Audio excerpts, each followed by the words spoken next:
Hello बच्चों, आप सभी को मेरे चैनल पर स्वागत है। आज हम निबंध में पर्यावरण प्रदूषण के विषय में पढ़ेंगे। चैनल पर पहली बार आए हैं तो चैनल को सब्सक्राइब जरूर करें। धरती के प्राणियों एवं वनस्पतियों को स्वस्थ व जीवित रहने के लिए हमारे पर्यावरण का स्वच्छ रहना अति आवश्यक है। किंतु मानव द्वारा स्वार्थ सिद्धि हेतु प्रकृति का इस प्रकार से दोहन किया जा रहा है कि हमारा पर्यावरण दूषित हो चला है और आज पर्यावरण प्रदूषण भारत ही नहीं बल्कि विश्व की एक गंभीर समस्या बन गई है। इस समस्या से निपटने के लिए अंतर्राष्ट्रीय स्तर पर अनेक प्रयास किया जा रहा है। हमारी पूर्व प्रधानमंत्री श्रीमती इंदिरा गांधी ने कहा था, यह बड़े दुख की बात है कि एक के बाद दूसरे देश में विकास का तात्पर्य प्रकृति का विनाश समझा जाने लगा है। जनता को अच्छी विरासत से दूर किए बिना और प्रकृति के सौंदर्य, लाजगी व शुद्धता को नष्ट किए बिना ही मानव जीवन में सुधार किया जाना चाहिए।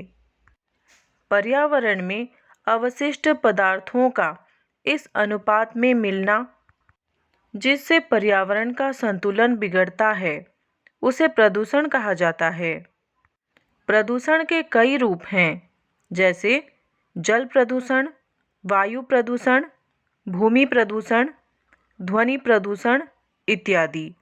जल में अपशिष्ट पदार्थों का मिलना जल प्रदूषण, वायु में विषैली गैसों का मिलना वायु प्रदूषण, भूमि में रासायनिक अवशेषों का मिलना भूमि प्रदूषण या मिट्टी प्रदूषण एवं वातावरण में अत्यधिक शोर का होना उसे ध्वनि प्रदूषण कहा जाता है। इन प्रदूषणों के अतिरिक्त कुछ अन्य प्रदूषण भी हैं, जैसे प्रकाश प्रदूषण, रासायनिक प्रदूषण, रेडियोधर्मी प्रदूषण इत्यादि। उल्लेखनीय है कि पर्यावरण प्रदूषण से एक ओर तो हमारा वातावरण प्रदूषित हो रहा है एवं दूसरी ओर इसके कारण अन्य जटिल समस्याएं भी उत्पन्न हो रहे हैं।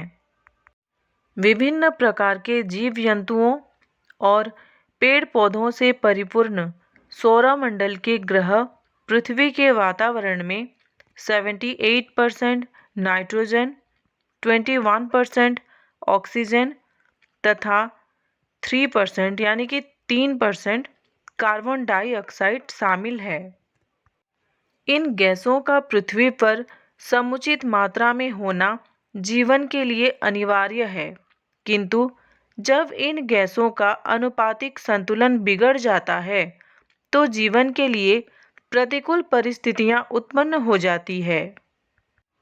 विश्व में आई औद्योगिक क्रांति के बाद से ही प्राकृतिक संसाधनों का दोहन शुरू हो गया था, जो 19वीं एवं 20वीं शताब्दी में अपने चरम पर रहा।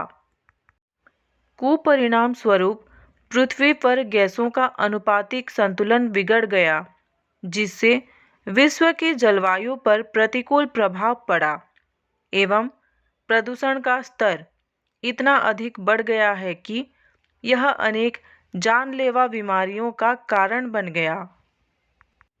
आज मानव गतिविधियों के दुष्परिणाम स्वरूप हमारे वातावरण में प्रत्येक वर्ष 30 अरब टन कार्बन डाइऑक्साइड गैस छोड़ी जा रही है। विश्व स्वास्थ्य संगठन की एक रिपोर्ट के अनुसार विश्व में प्रत्येक वर्ष लगभग 13 लाख लोग केवल शहरी आउटडोर वायु प्रदूषण के कारण और लगभग 2 लाख लोग इनडोर प्रदूषण के कारण अपनी जान गंवा देते हैं।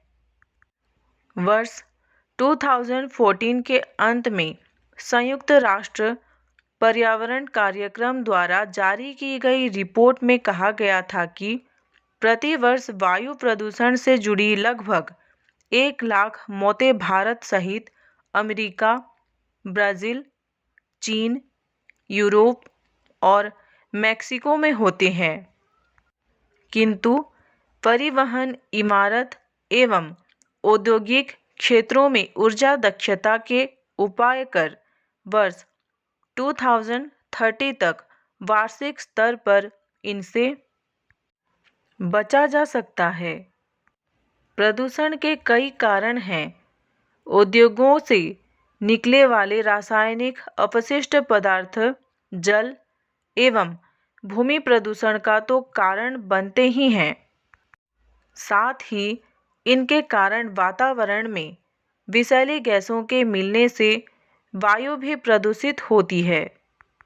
मनुष्य ने अपने लाभ के लिए जंगलों की तेजी से कटाई की है।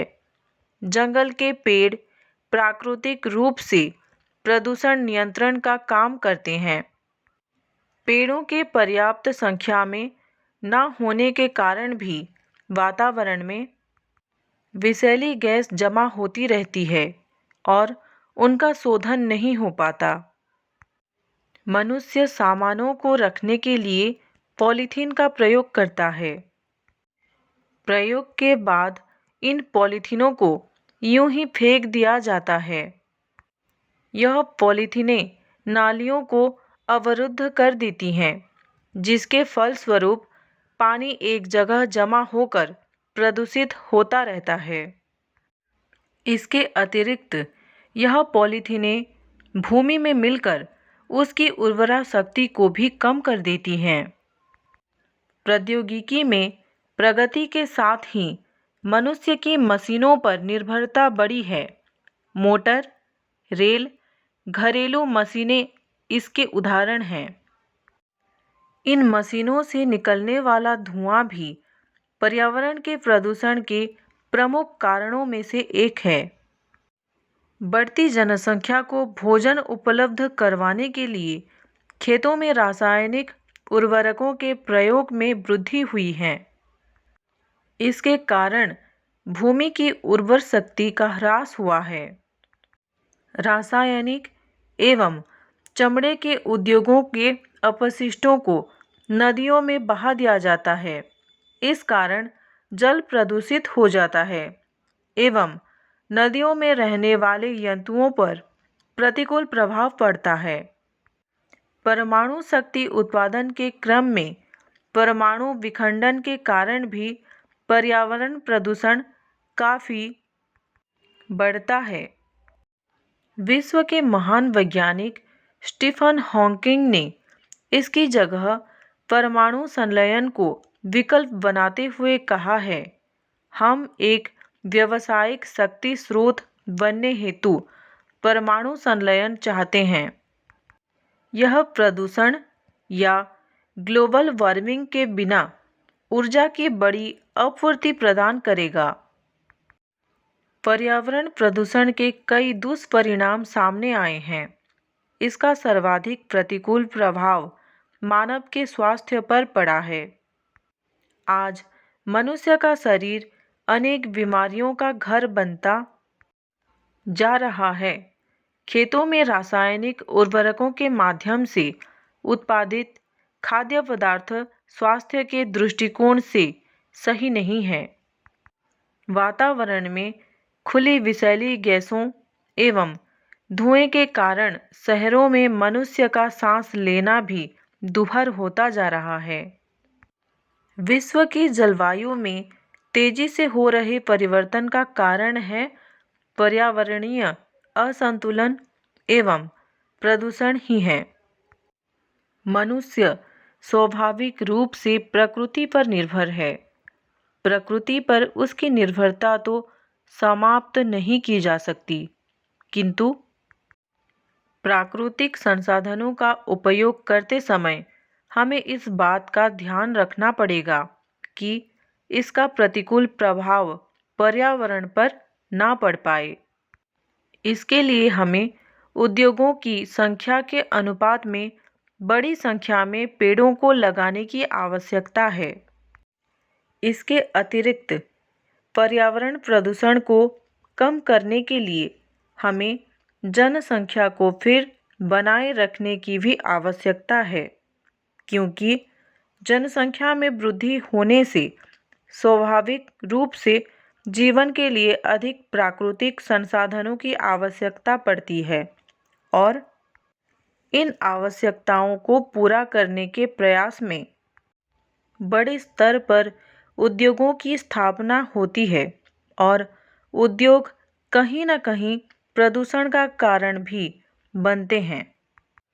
यदि हम चाहते हैं कि प्रदूषण कम हो जाए एवं पर्यावरण की सुरक्षा के साथ साथ संतुलन का विकास भी हो, तो इसके लिए हमें नवीन प्रौद्योगिकी का प्रयोग करना होगा। प्राकृतिक संसाधनों की सुरक्षा तब ही संभव है जब हम इनका उपयुक्त प्रयोग करें। हमारे पूर्व राष्ट्रपति APJ अब्दुल कलाम ने कहा है, हमें विज्ञान और प्रौद्योगिकी के अनुप्रयोग के माध्यम से पानी, ऊर्जा, निवास स्थान, कचरा प्रबंधन और पर्यावरण के क्षेत्रों में पृथ्वी द्वारा झेली जाने वाली समस्याओं को दूर करने के लिए काम करना चाहिए। उल्लेखनीय है कि पर्यावरण प्रदूषण पर नियंत्रण के लिए समय समय पर अंतर्राष्ट्रीय प्रयास भी किए जा रहे हैं। ओजोन परत के संरक्षण के लिए वर्ष 1985 में वियना सम्मेलन हुआ। वियना समझौते के परिणाम स्वरूप वर्ष 1987 में ओजोन परत में छेद करने वाले पदार्थ पर मॉन्ट्रियल समझौता हुआ। इसके बाद वर्ष 1919 में जापान के क्योटो प्रोटोकॉल में तय किया गया कि विकसित देश पृथ्वी के बढ़ते तापमान से दुनिया को बचाने के लिए अपने यहाँ ग्रीन हाउस गैसों के उत्सर्जन में कमी आएंगे। प्रदूषण को कम करने तथा विश्व स्तरीय ग्लोबल वार्मिंग एवं जलवायु परिवर्तन की प्रक्रिया को नियंत्रित करने के लिए कार्बन क्रेडिट का सिद्धांत प्रस्तुत किया गया है तथा इसको नियमित रूप से नियंत्रित करने के लिए एक स्वच्छ विकास प्रणाली का गठन किया गया है। नवंबर 2007 में संपन्न ASEAN के 13वें यानी कि 13वें शिखर सम्मेलन में ऊर्जा, पर्यावरण, जलवायु परिवर्तन तथा सतत विकास को विचारणीय विषय बनाया गया। इंडोनेशिया के बाली में 2007 में ही संपन्न संयुक्त राष्ट्र जलवायु परिवर्तन सम्मेलन में 180 देशों एवं अनेक अंतर्राष्ट्रीय संगठनों के प्रतिनिधियों ने भाग लिया। इन सम्मेलन में क्योटो संधि के आगे की रणनीति पर विचार किया गया। दिसंबर 2009 में संपन्न कोपेनहेगन सम्मेलन का उद्देश्य भी पर्यावरण की सुरक्षा ही था।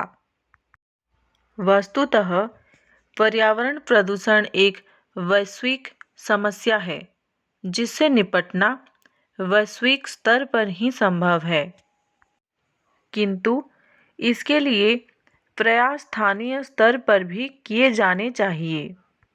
विकास एवं पर्यावरण एक दूसरे के विरोधी नहीं हैं, अपितु एक दूसरे के पूरक हैं। संतुलित एवं शुद्ध पर्यावरण के बिना मानव का जीवन कष्टमय हो जाएगा। हमारा अस्तित्व एवं जीवन की गुणवत्ता एक स्वस्थ प्राकृतिक पर्यावरण पर निर्भर है। विकास हमारे लिए आवश्यक है और इसके लिए प्राकृतिक संसाधनों का प्रयोग किया जाना भी आवश्यक है, किंतु ऐसा करते समय हमें इस बात का ध्यान रखना होगा कि इससे पर्यावरण को किसी प्रकार का नुकसान ना हो। पृथ्वी के बढ़ते तापक्रम को नियंत्रित कर जलवायु परिवर्तन को कम करने के लिए देसी तकनीकों से बने उत्पादों का उत्पादन तथा उपयोग जरूरी है।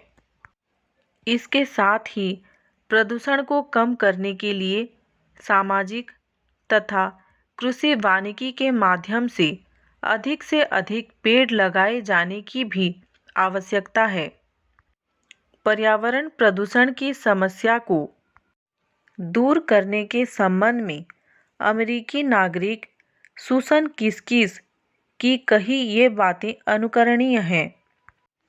हम चाहे कहीं भी रहें, पर्यावरण की देखभाल करना हमारे लिए अत्यंत महत्वपूर्ण है। छोटे स्तर पर काम शुरू करें। 10 या 20 मित्रों के साथ पृथ्वी दिवस मनाएं। अगले वर्ष यह बहुत बड़ा समूह हो जाएगा और इसके बाद यह जागरूकता विश्व भर में फैल जाएगी। व्याकरण संबंधी और वीडियो तथा जानकारी पाने के लिए चैनल को लाइक करें, शेयर करें और सब्सक्राइब भी करें। धन्यवाद।